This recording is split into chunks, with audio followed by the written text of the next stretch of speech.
Acab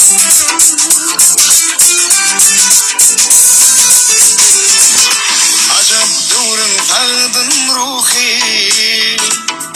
şad nesillerin ıkbalına. Erkin parlayar vatan tuği,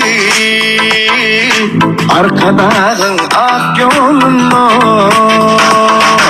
Güllü yüzlerin kemalına, yurdun ovadır şehirleri. Hey! Erkan özün şimalına,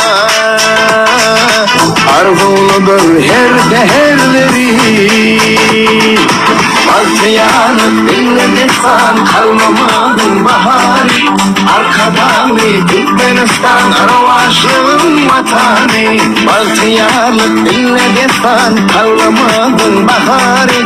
Arkadan Türkmenistan arvaşlığın vatanı. Bahtiyarlık dinlediksen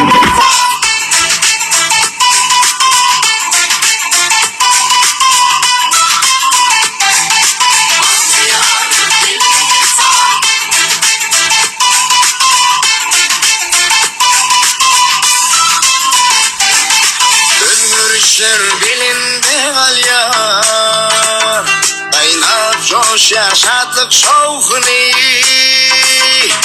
Türkmenistan baktın mikani, arkada alkış haydırın. Desişlerin bir devbadı,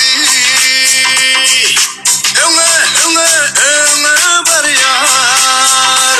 Hey! Dünya dolup şokran şani, evin diyarım ölür yer.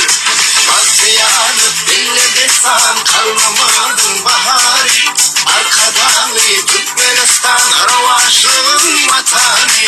Bahtiyarlık dinlediksen kalmamadın bahari.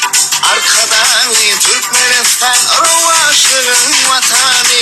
Bahtiyarlık dinlediksen kalmamadın bahari. Arkadan Türkmenistan arvaşlığın vatanı. Bahtiyarlık dinlediksen kalmamadın bahari.